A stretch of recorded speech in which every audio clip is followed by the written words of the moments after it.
Good afternoon, students. I am Jaydev Kumar from KVCRP Mokama Ghat, presenting with you once again to discuss about chapter 2 National Income and related aggregates. In previous video, we already discussed about gross investment and depreciation. आपको मैंने previous video में बताया था कि what is gross investment and what is depreciation and what is use of these concepts in calculation of national income. ठीक है, concept क्या है इनका और इनका यूज क्या है नेशनल इनकम कैलकुलेशन में। ये दोनों कॉन्सेप्ट हम प्रीवियस वीडियो में डिस्कस कर चुके हैं। ठीक है, and now we discuss about two most important concept of calculation of national income. These are national income and domestic income. यानी कब हम सम टोटल ऑफ फैक्टर इनकम को नेशनल इनकम कहेंगे, कब हम सम टोटल ऑफ फैक्टर इनकम को domestic income कहेंगे, और कैसे नेशनल इनकम को डोमेस्टिक इनकम में चेंज किया जा सकता है, कैसे डोमेस्टिक इनकम को नेशनल इनकम में चेंज किया जा सकता है। ठीक है, तो हम इन दोनों ही कॉन्सेप्ट को डिस्कस करेंगे और सीखेंगे कि what is national income and what is domestic income. National income को आपको मैं पहले बता चुका हूँ, जब हमने कॉन्सेप्ट ऑफ नेशनल इनकम का स्टार्ट किया था तभी आपको बताया था कि नेशनल इनकम में हम सम टोटल क्या करते हैं, सम टोटल ऑफ दैट फैक्टर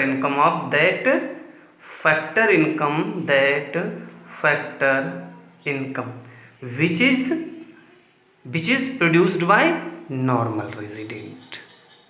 ठीक है, क्या नॉर्मल रेजिडेंट, जो हमारे नॉर्मल रेजिडेंट जो भी फैक्टर इनकम जनरेट करते हैं उसी का सम टोटल क्या कहलाता है, नेशनल इनकम कहलाता है। और ये नॉर्मल रेजिडेंट्स ने इस इनकम को कहाँ जनरेट किया है, विद इन कंट्री किया है, यानी हमारे कंट्री की बाउंड्रीज में किया है, या अब्रॉड से जनरेट किया है, कोई मैटर नहीं करता। अगर फैक्टर इनकम हमारे नॉर्मल रेजिडेंट्स ने जनरेट की है, चाहे वो अब्रॉड में की हो, चाहे हमारे कंट्री साइड की हो, हम उसे नेशनल इनकम में इंक्लूड कर लेते हैं। ठीक है, लेकिन डोमेस्टिक इनकम में क्या है, डोमेस्टिक इनकम कैसे नेशनल इनकम से डिफ्रेंशिएट करता है, कैसे अंतर है, कैसे उससे अलग है, तो इसमें ध्यान रखने की चीज़ है, यहाँ भी sum total of factor income ही होगा, sum total of factor income ही होगा, लेकिन ये जो फैक्टर इनकम जनरेट की जाएगी वो हमारी कंट्री की डोमेस्टिक टेरिटरी में जनरेट की जानी चाहिए। हमें ये मतलब नहीं है कि हमारे नॉर्मल रेजिडेंट ने इसे जनरेट किया है या फिर नॉन रेजिडेंट्स ने इस फैक्टर इनकम को जनरेट किया है, इसमें कोई मैटर नहीं करता।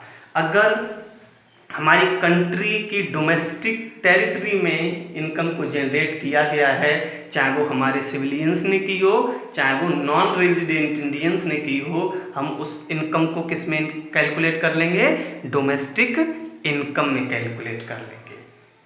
क्लियर है? तो नेशनल इनकम में हम क्या देखते हैं, हम ये देखते हैं कि इनकम किसने जनरेट की है। अगर हमारे नॉर्मल रेजिडेंट ने इनकम जनरेट की है तो वो हमारे नेशनल इनकम का पार्ट हो जाएगी, चाहे वो इंडिया में हो या किसी रेस्ट ऑफ द वर्ल्ड में हो। डोमेस्टिक इनकम में हम क्या देखते हैं, डोमेस्टिक इनकम में हम ये देखते हैं कि इनकम को जनरेट कहाँ किया गया है, where factor income is generated, कहाँ जनरेट किया है। अगर ये हमारी डोमेस्टिक टेरिटरी में जनरेट किया है तो चाहे वो किसी फॉरेनर ने किया हो, चाहे हमारे अपने इंडियन पर्सन ने किया हो, दोनों ही कंडीशन में ये किसमें इंक्लूड की जाएगी, डोमेस्टिक इनकम में कैलकुलेट की जाएगी। ठीक है, तो अब यहाँ तो मैंने आपको बता दिया कि who is the normal resident, लेकिन यहाँ एक नया वर्ड निकल के आया है, एक नया कॉन्सेप्ट निकल के आया, एक नया फैक्ट निकल के आया, दैट इज डोमेस्टिक टेरिटरी। क्या ये डोमेस्टिक टेरिटरी हमारी ज्योग्राफिकल टेरिटरी से मिलता हुआ है, या ज्योग्राफिकल टेरिटरी ही हमारी डोमेस्टिक टेरिटरी है? ऐसा नहीं है, दोनों में डिफरेंस है, थोड़ा अंतर है। तो सबसे पहले इन कॉन्सेप्ट्स में, नेशनल इनकम के कॉन्सेप्ट में डोमेस्टिक इनकम के कॉन्सेप्ट को और ज़्यादा क्लियर करने के लिए हम क्या करते हैं, पहले डोमेस्टिक टेरिटरी को ठीक से समझ लेते हैं कि कैसे डोमेस्टिक टेरिटरी ज्योग्राफिकल टेरिटरी से डिफरेंट है, या हमारी डोमेस्टिक टेरिटरी में किस किस एरिया को इंक्लूड किया जाता है। इसके लिए मैं थोड़ी देर के लिए आपको ज्योग्राफी से कनेक्ट करता हूँ। इससे ज्योग्राफी के एक वर्ल्ड मैप तो नहीं मैं जनरेट कर सका, लेकिन एक मैप बनाने की कोशिश की है, उससे मैं आपको बताता हूँ कि डोमेस्टिक टेरिटरी क्या है। Okay, let's start. देखिए स्टूडेंट्स, ये एक मैप आपके सामने है जहां मैंने डोमेस्टिक टेरिटरी को डिफाइन करने की कोशिश की है। बहुत ध्यान से और क्लियरली समझना, बहुत इजी कॉन्सेप्ट है, टफ नहीं है। अगर आपने ध्यान से नहीं समझा तो आपको टफ लग सकता है, लेकिन बहुत इजी कॉन्सेप्ट है ये। देखिए यहाँ पर दो आपको मैप दिख रहे होंगे, ये मैप इसे आप अच्छे से जानते हैं, इंडिया का मैप है। और मैं आपको बता दूं, ये मैंने केवल यूएसए यानी यूनाइटेड स्टेट्स ऑफ अमेरिका का मैप लिया है। क्लियर? तो देखिए जनरली जो डोमेस्टिक टेरिटरीज होती हैं, या हम केवल बात करें कुछ देर के लिए डोमेस्टिक को हटा दें, टेरिटरी की बात करें, तो बेसिकली टेरिटरी को हम दो पार्ट्स में डिवाइड कर सकते हैं। First political territory and second geographical territory. Basically two parts of territory, one political territory and another one geographical territory। कभी कभी हम political territory को political frontier और geographical territory को geographical frontier भी बोलते हैं। ठीक है, तो पहले हम इन दोनों को डिस्कस हल्का सा कर लेते हैं, उसके बाद समझते हैं कि व्हाट इज डोमेस्टिक टेरिटरी। ठीक है, तो देखिए टेरिटरी, सबसे पहले हम ज्योग्राफिकल टेरिटरी समझते हैं क्योंकि इजी है, आराम से समझ जाएंगे। उसके बाद हम पॉलिटिकल टेरिटरी यानी या इकोनॉमिक डोमेस्टिक टेरिटरी की बात करते हैं। तो देखिए ज्योग्राफिकल टेरिटरी क्या है, it is the area which is surrounded by proper geographical locations. एक ऐसा एरिया, एक ऐसा क्षेत्र जो किसी प्रॉपर ज्योग्राफिकल इंडिकेशन से, लोकेशन से घिरा हुआ है, वो क्या कहलाता है, ज्योग्राफिकल टेरिटरी कहलाता है। और ये ज्योग्राफिकल लोकेशंस क्या हैं, आपने देखा होगा ग्लोब पे जब भी आप किसी कंट्री या किसी प्लेस की लोकेशन ट्रेस करते हैं तो दो मेजर लोकेशंस का यूज किया जाता है, एक लैटिट्यूड एंड एक लॉन्गिट्यूड। ठीक है, इसी लैटिट्यूड और लॉन्गिट्यूड की हेल्प से हम क्या करते हैं, किसी भी कंट्री या किसी भी प्लेस को अर्थ पर, ग्लोब पर लोकेट कर लेते हैं। ठीक है, मान लीजिए ये मैप ऑफ इंडिया आपको जो दिख रहा है, पॉलिटिकल मैप या फिजिकल मैप, कुछ भी बोल सकते हैं, लेकिन हमें एक मैप दिख रहा है। इस मैप में देखिए ये जो फ्रंटियर है, ये जो सीमा है, जो इंडिया का एक मैप बना के डिजाइन तैयार करता है, ये क्या है, ये किसी ना किसी लैटिट्यूड और किसी ना किसी लॉन्गिट्यूड, लैटिट्यूड एंड लॉन्गिट्यूड, ये देखिए इनसे घिरा हुआ है। यहाँ क्या है, ये अदर कंट्रीज है, जैसे यहाँ चाइना है या नेपाल है, ठीक है, इस तरफ पाकिस्तान, अफगानिस्तान है, और ये क्या है, सी है। ठीक है, तो ये जो इंडिया का आपको फ्रंटियर दिख रहा है, बॉर्डर दिख रहा है, जो सीमाएं दिख रही हैं, इन सीमाओं से ये एरिया क्या है, सराउंडेड है। इसीलिए ये जो लाइन आपको दिख रही है, मैप की आउटलाइन दिख रही है, ये आउटलाइन ही क्या कहलाती है, ज्योग्राफिकल टेरिटरी कहलाती है। ठीक है, जैसे इस तरफ को आपको अंडमान निकोबार द्वीप समूह मिलेगा। तो ये भी देखिए किसी ना किसी जो ये आइसलैंड हैं ये किसी ना किसी प्रॉपर ज्योग्राफिकल लोकेशन यानी लॉन्गिट्यूड और लैटिट्यूड से ही सराउंडेड हैं। तो ये मैप भी कहाँ, ये पार्ट, ये एरिया भी कहाँ है, इंडिया के ज्योग्राफिकल मैप में इंक्लूड हो जाता है। क्लियर है? ज्योग्राफिकल टेरिटरी क्या है? It is the area which is surrounded by proper geographical location. ये आउटलाइन ऑफ द मैप क्या कहलाती है? ज्योग्राफिकल लोकेशन कहलाती है। ठीक है। अदर साइड पॉलिटिकल टेरिटरी क्या है? पॉलिटिकल फ्रंटियर क्या है? तो पॉलिटिकल टेरिटरी क्या है? It is the area which is controlled and govern by the law of concern country. आप जिस कंसर्न कंट्री की बात कर रहे हैं, मान लीजिए हम इंडिया की बात कर रहे हैं, तो इंडिया का रूल करने के लिए, इंडिया को गवर्न करने के लिए, कंट्रोल करने के लिए हमारे पास एक कॉन्स्टिट्यूशन है जिसमें हमने कुछ लॉ बना रखे हैं, लॉ एंड ऑर्डर तैयार किया हुआ है। ठीक है। और इस कॉन्स्टिट्यूशन से जिस एरिया को, चाहे वो हमारा ज्योग्राफिकल पार्ट हो, अंडमान, लक्षद्वीप, दादर नगर हवेली, पांडिचेरी, ये सारा क्या है? Geographical area. तो ज्योग्राफिकल एरिया हो या outside of the geographical area, अगर इंडियन कॉन्स्टिट्यूशन से गवर्न किया जा रहा है, कंट्रोल किया जा रहा है, तो वो क्या होगा? हमारी पॉलिटिकल टेरिटरी के अंदर आएगा, पॉलिटिकल फ्रंटियर के अंदर आएगा। और इसी पॉलिटिकल फ्रंटियर या पॉलिटिकल टेरिटरी को हम कभी कभी इकोनॉमिक और इकोनॉमिक टेरिटरी भी बोलते हैं। क्या बोलते हैं? इकोनॉमिक टेरिटरी बोलते हैं। ठीक है, लिखा भी है, it is also known as economic domestic territory. Clear है? अब देखिए फिर दोनों में अंतर क्या है। दोनों में अंतर ये है कि हम कुछ समय के लिए भूल जाते हैं कि हमारे पास लक्षद्वीप, दादर नगर और अंडमान जैसे छोटे छोटे ज्योग्राफिकल एरिया भी हैं। हम मानते हैं कि इंडिया का जो मैप आपको दिख रहा है यही हमारा ज्योग्राफिकल एरिया है। तो जितना भी हमें मैप की आउटलाइन से सराउंडेड एरिया दिख रहा है ये क्या होगा? हमारा ज्योग्राफिकल एरिया, ज्योग्राफिकल लैंड होगा।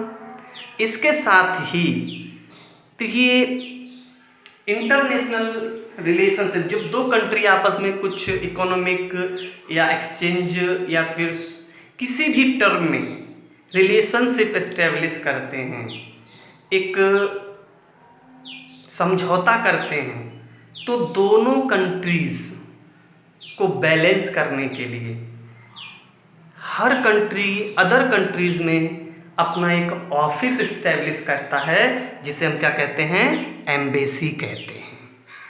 क्या कहते हैं? एम्बेसी। जैसे इंडिया का एम्बेसी यूएसए में, यहाँ लिखा हुआ है देखिए इंडियन एम्बेसी। ठीक है। ऐसे ही यूएसए की भी एम्बेसी इंडिया में देखिए लोकेटेड है। ये क्या है? यूएसए की एम्बेसी है। क्लियर है? हाँ ठीक है। अब देखिए यूएसए की जो एम्बेसी इंडिया में लोकेटेड है या इंडिया की एम्बेसी यूएसए में लोकेटेड है। ठीक है। तो ये एम्बेसी जो है, मान लीजिए इंडियन एम्बेसी जो यूएसए में लोकेटेड है, यहाँ पे रूल और लॉ किसका चलेगा? यहाँ पर जितने भी रूल्स फॉलो किए जाएंगे, लॉ एंड ऑर्डर फॉलो किया जाएगा, वो यूएसए का फॉलो किया जाएगा कि इंडिया का? यस, इंडिया के रूल एंड रेगुलेशन यहाँ फॉलो किए जाएंगे। यहाँ पर यूएसए के रूल एंड रेगुलेशन फॉलो नहीं किए जाएंगे क्योंकि हमारी एम्बेसी है, तो ये उस तरह से ऑपरेट होगी, कंट्रोल्ड होगी, गवर्न होगी, जो कि हमारे इंडियन कॉन्स्टिट्यूशन में लॉ एंड ऑर्डर मेंटेन किया गया है। ठीक है। तो देखिए according to geographical area this part is not a part of India. ये इंडिया का पार्ट नहीं है क्योंकि ये यूएसए की ज्योग्राफिकल एरिया के अंदर लोकेटेड है। यानी ये ज्योग्राफिकल टेरिटरी किसकी होगी? यूएसए की। लेकिन पॉलिटिकल टेरिटरी किसकी होगी? ये पार्ट कौन गवर्न कर रहा है, कौन कंट्रोल कर रहा है? इंडियन गवर्नमेंट कंट्रोल कर रही है, इसलिए political territory of yes India होगा। सेम थिंग अगर यूएसए ने अपनी कोई एम्बेसी मान लीजिए दिल्ली में लोकेट कर रखी है, ये दिल्ली में, ठीक है, तो ये ओवर जो इंडिया दिख रहा है आपको, ये सारा इंडिया का एरिया कौन गवर्न करेगा? इंडियन गवर्नमेंट गवर्न करेगी। लॉ एंड ऑर्डर किसके फॉलो होंगे? यहाँ पर इंडिया के। लेकिन जो ये एम्बेसी लोकेटेड है, यहाँ लॉ एंड ऑर्डर जो फॉलो किया जाएगा वो किसका किया जाएगा? यूएसए का लॉ एंड ऑर्डर फॉलो किया जाएगा।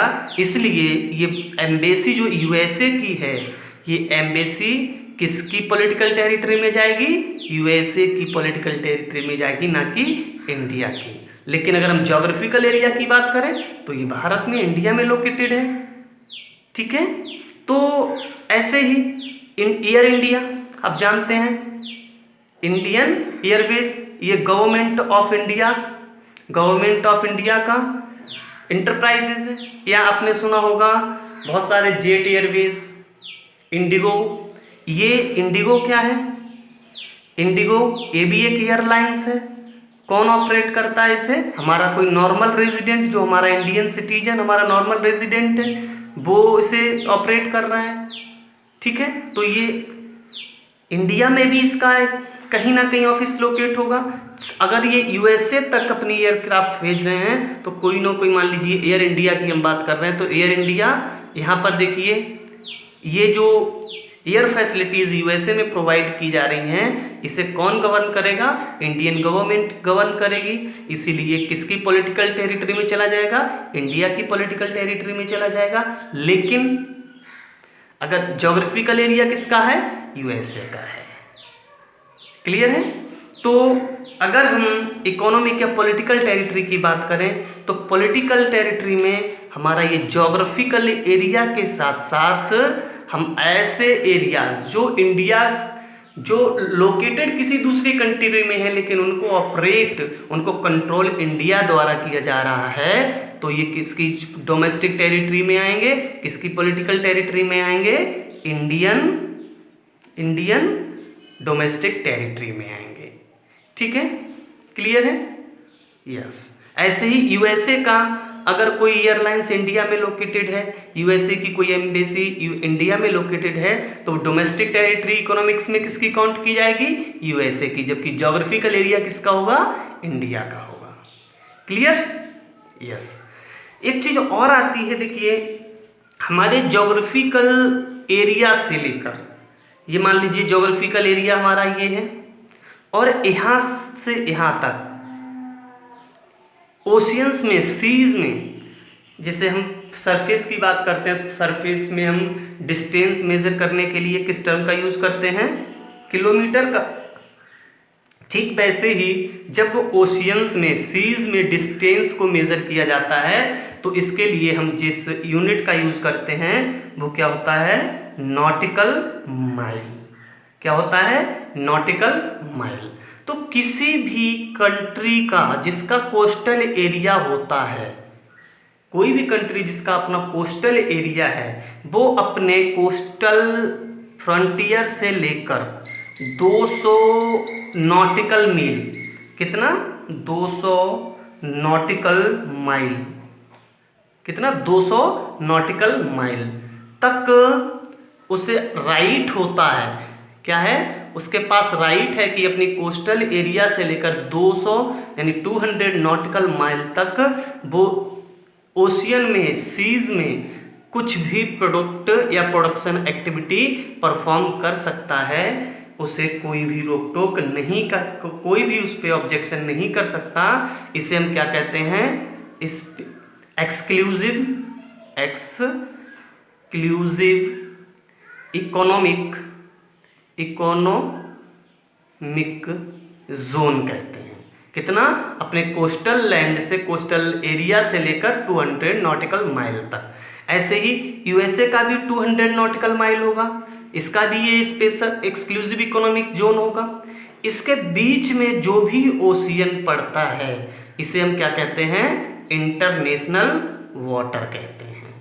यहाँ कोई भी इंटरनेशनल वाटर में कोई भी कंट्री कुछ भी प्रोड्यूस कर सकता है, यहाँ पर कोई किस पर ऑब्जेक्शन नहीं कर सकता। लेकिन इंडिया का जो अपना एक्सक्लूसिव इकोनॉमिक जोन है, इसमें अगर कोई कंट्री आके, यानी इसके कोस्टल लाइन से 200 नॉटिकल माइल तक कोई अदर कंट्री आके प्रोडक्शन एक्टिविटी परफॉर्म करता है तो इंडिया उस पर एक्शन कर सकता है, उसे क्लेम कर सकता है। लेकिन इंटरनेशनल वाटर में कोई भी कंट्री यहाँ पर आके प्रोडक्शन एक्टिविटी परफॉर्म कर सकता है, और अगर इस इंटरनेशनल वाटर में किसी भी कंट्री का कोई production activity, production unit establish है, जैसे हमने कहा यहाँ पर ये इंटरनेशनल वाटर है, यहाँ पर Indian natural gas platform located है, यहाँ से नेचुरल गैस को प्रोड्यूस किया जा रहा है, तो ये एरिया भी, ये वाला एरिया जहाँ पर Indian natural gas platform located है, ये भी इंडिया की डोमेस्टिक टेरिटरी में इंक्लूड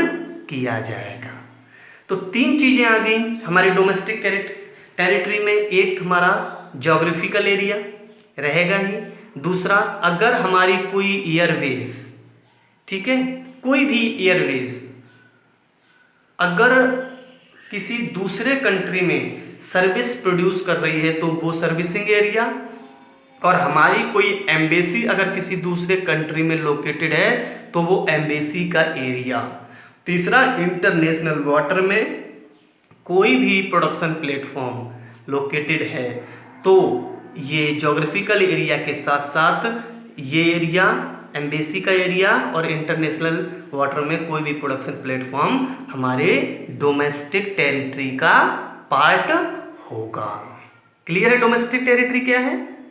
यस, ठीक है। अब देखिए ऐसे ही यूएसए की अगर एम्बेसी यहाँ लोकेटेड है, ठीक है, यूएसए की एक एयरवेज है वो यहाँ लोकेटेड है, तो ये दोनों ही प्लेस, यूएसए की एम्बेसी और यूएसए की एयरबेस, दोनों ही एरिया, दोनों ही प्लेस हमारी डोमेस्टिक टेरिटरी में इंक्लूड नहीं होंगे, हमारी इकोनॉमिक और पॉलिटिकल टेरिटरी में इंक्लूड नहीं किए जाएंगे। लेकिन ज्योग्राफिकल टेरिटरी की बात करें तो ये दोनों एरिया हमारे ज्योग्राफिकल टेरिटरी में होंगे, जबकि ये दोनों एरिया यूएसए की टेरिटरी में लोकेट होंगे। क्लियर है? ओके, कोई भी डाउट इसमें? अगर आपको डाउट है आप तुरंत पूछिए, मैं आपके डाउट को फिर से सॉल्व करूंगा, ठीक है।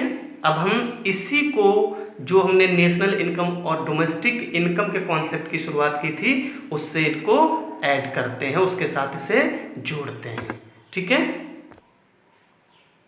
देखिए नेशनल इनकम आपको बता दिया, डोमेस्टिक इनकम क्या है, ठीक है, और डोमेस्टिक टेरिटरी भी बता दिया।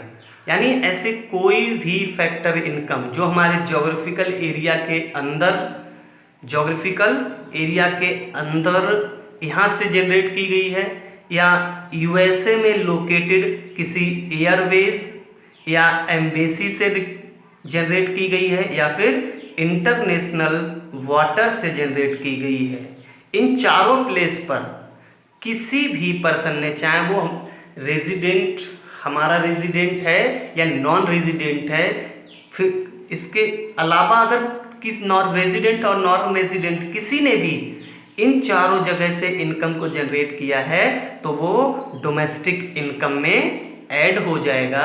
और अगर सिर्फ हमारे नॉर्मल रेजिडेंट, चाहे वो इस डोमेस्टिक एरिया से इनकम, फैक्टर इनकम जनरेट की हो या फिर रेस्ट ऑफ द वर्ल्ड से इनकम जनरेट किया हो, रेस्ट ऑफ द वर्ल्ड से इनकम जनरेट किया हो, दोनों ही इनकम को अगर हम ऐड कर दें, लेकिन ये चीज़ ध्यान रखने की है, ये हमारा नॉर्मल रेजिडेंट होना चाहिए, नॉन इंडियन या नॉन रेजिडेंट पर्सन नहीं होना चाहिए। ऐसे इनकम के सम टोटल को हम क्या कहेंगे? नेशनल इनकम कहेंगे। डोमेस्टिक टेरिटरी को मैंने आपको बताया, डेफिनेशन एक बार देख लेते हैं, कॉन्सेप्ट क्या है। Domestic territory refers to an area which is controlled and governed by the law of concern country, यही बोला था। And it include geographical area of a country as well as ships and aircraft, जो मैंने आपको भी बताया था, ships and third one platform of international water. अगर इंटरनेशनल वाटर में कोई भी प्रोडक्शन प्लेटफॉर्म है तो वो भी हमारी डोमेस्टिक टेरिटरी में होगा, और embassies and military offices located in the rest of the world, तो ये एरिया, ये प्लेस भी हमारी डोमेस्टिक टेरिटरी में ऐड होगा। क्लियर?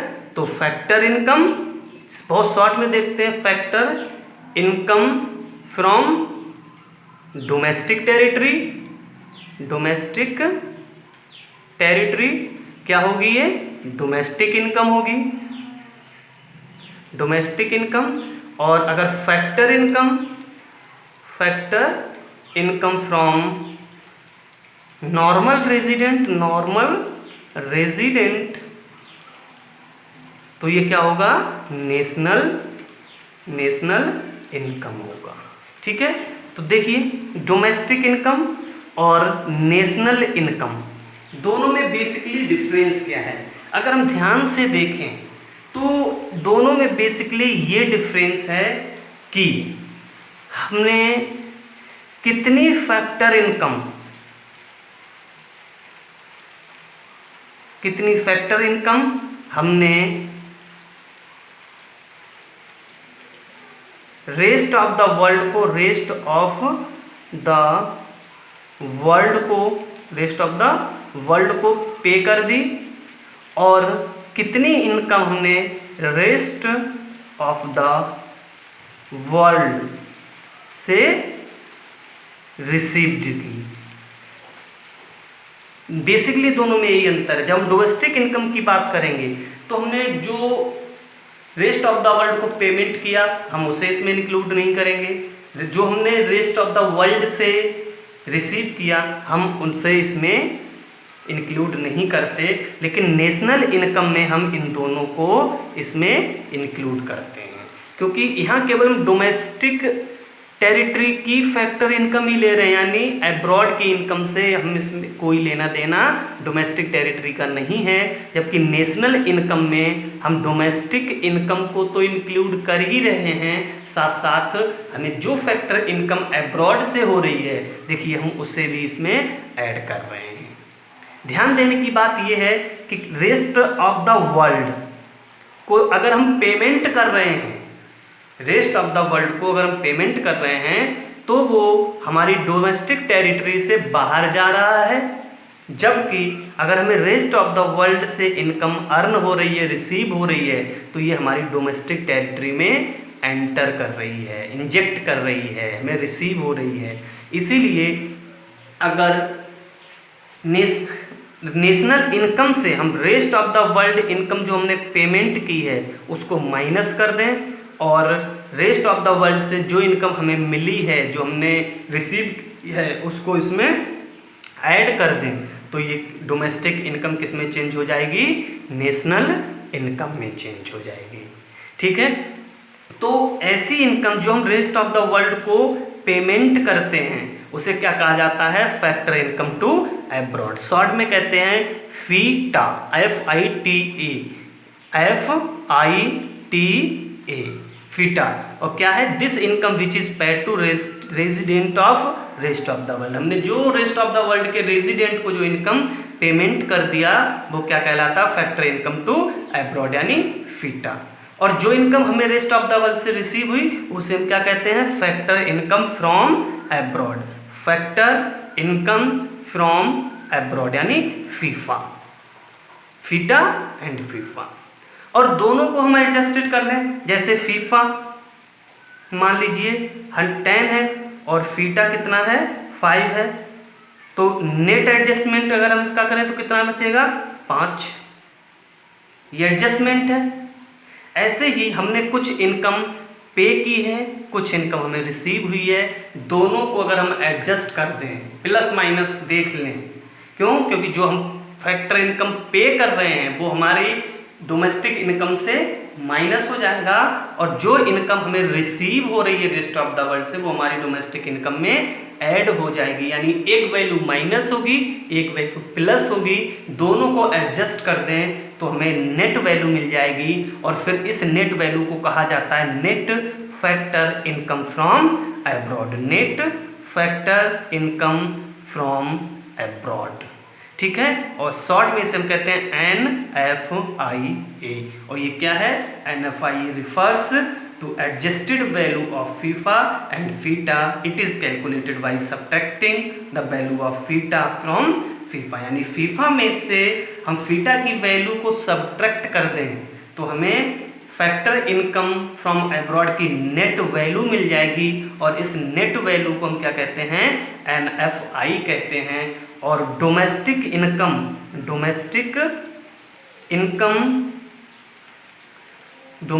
इनकम और नेशनल इनकम, डोमेस्टिक इनकम और नेशनल इनकम का जो डिफरेंस होता है, वो डिफरेंस क्या होता है, NFIA। यानी NFIA से हम दोनों में डोमेस्टिक इनकम और नेशनल इनकम में डिफरेंस क्रिएट कर सकते हैं। अगर आपके पास NFIA है और डोमेस्टिक इनकम दी हो या फिर नेशनल इनकम दी हो, दोनों में से कोई एक वैल्यू दी हो, तो NFIA और इस एक वैल्यू से आप दूसरी वैल्यू को ईजिली, वैल्यू दी हो तो दोनों वैल्यू से आप तीसरी वैल्यू ईजिली कैलकुलेट कर सकते हैं। कैसे? मान लीजिए NFIA दिया हुआ है आपको, डोमेस्टिक इनकम दी हुई है आपको, साथ ही साथ आपको मान लीजिए नेशनल इनकम कैलकुलेट करना है। ठीक है, तो हम क्या लिख सकते हैं इसे, national income is equal to domestic income. अब देखिए दोनों का अंतर क्या है, नेशनल इनकम और डोमेस्टिक इनकम का, NFIA है ना, और NFIA क्योंकि डोमेस्टिक इनकम को अब्रॉड से होने वाली इनकम को इंक्लूड नहीं किया जाता, यानी इसमें अब्रॉड की इनकम इंक्लूड होती है, इसमें इंक्लूड नहीं होती है। तो अगर आपको डोमेस्टिक वैल्यू दी हो तो डोमेस्टिक वैल्यू में NFIA की वैल्यू आप इंक्लूड कर दीजिए, ऐड कर दीजिए, प्लस कर दीजिए, यानी NFIA कर दीजिए प्लस NFIA कर दीजिए, तो आपको क्या मिल जाएगा, नेशनल इनकम मिल जाएगा। सेम थिंग अगर आपको नेशनल इनकम गिवन है, दिया हुआ है, NFIA दिया हुआ है, डोमेस्टिक इनकम निकालना हो, कैलकुलेट करना हो, तो आप क्या करेंगे, domestic income is equal to national income. अब देखिए नेशनल इनकम में ऑलरेडी NFIA ऐड होता है, ठीक है, तो नेशनल इनकम से आपको डोमेस्टिक में जाना है, यानी इसमें से आपको डोमेस्टिक में NFIA नहीं होता, तो NFIA हटाने के लिए हम क्या करेंगे, नेशनल में से NFIA को माइनस कर देंगे, तो आपको क्या मिल जाएगा, डोमेस्टिक इनकम मिल जाएगी। तो आई होप आप नेशनल इनकम और डोमेस्टिक इनकम को समझ गए होंगे। जब भी डोमेस्टिक इनकम आपसे पूछी जाए तो ध्यान रखना, it is a sum total of factor income which is generates in within domestic territory by non resident और रेजिडेंट। जब भी नेशनल इनकम की बात की जाए तो it is the sum total of factor income which is produced by, which is generates by normal resident, it is generates either domestic area और yes rest of the world. Clear है? और domestic territory में आपको बता ही चुका हूँ क्या है, जो डोमेस्टिक टेरिटरी में हमारा ज्योग्राफिकल एरिया के साथ साथ हमारी जो एम्बेसी अब्रॉड में लोकेटेड है वो भी हमारे डोमेस्टिक टेरिटरी में इंक्लूड होंगी, और जो एयरबेज या फिर शिप यार्ड्स अब्रॉड में हमारे नॉर्मल रेजिडेंट के ऑपरेटिंग या ऑनरशिप में लोकेटेड है वो भी हमारी डोमेस्टिक टेरिटरी होगी। और साथ ही साथ अगर इंटरनेशनल वाटर में हमने कोई प्रोडक्शन प्लांट लगा रखा है तो वो भी हमारा डोमेस्टिक टेरिटरी में ही इंक्लूड किया जाएगा। क्लियर है? आई होप दोनों का डिफरेंस आप क्लियरली समझ गए होंगे। अगर फिर भी आपको कोई डाउट है आप क्वेश्चन इरेज कर दिए, मैं आपको उसका सॉल्यूशन दोबारा देता हूँ। इसके बिहाफ पर आपको आगे न्यूमेरिकल्स मिलेंगे, इसलिए इसको बहुत अच्छे से सीख लेना है। जैसे मैंने आपको ग्रॉस और नेट का डिफरेंस बताया था, डेप्रीशिएशन, मार्केट प्राइस और फैक्टर कॉस्ट का डिफरेंस बताया था, NIT net indirect taxes, same वैसे ही नेशनल इनकम और डोमेस्टिक इनकम का डिफरेंस क्या है, NFIA। अगर डोमेस्टिक में आप NFIA ऐड करते हो तो नेशनल इनकम पे जाओगे, और नेशनल इनकम से NFIA माइनस कर दोगे तो डोमेस्टिक इनकम पर आओगे। ठीक है, अब आप इसे ठीक से पढ़िए, नोट्स बनाइए, कोई क्वेश्चन है, कोई कंफ्यूजन है मुझसे आप उससे डिस्कस कीजिए, मैं आपकी प्रॉब्लम सॉल्व करूंगा। उसके बाद हम अब एग्रीगेट्स ऑफ नेशनल इनकम पढ़ने के लिए तैयार होंगे। उसके बाद कुछ न्यूमेरिकल्स आएंगे जो कि अब तक जितना भी हम लोगों ने डिस्कस किया इसी के बिहाफ पर सॉल्व किए जाएंगे। उसके बाद हम मूव कर जाएंगे methods of calculating national income पर। जब तक आप अभी तक जो बताया गया ये क्लियर नहीं करेंगे तब तक आप न्यूमेरिकल करने में प्रॉब्लम आपको आएगी। इसलिए इसको करेक्ट कर लीजिए, एकदम कॉन्सेप्ट को क्लियर कट समझ लीजिए, उसके बाद हम न्यूमेरिकल्स पर मूव करेंगे। Okay, thank you.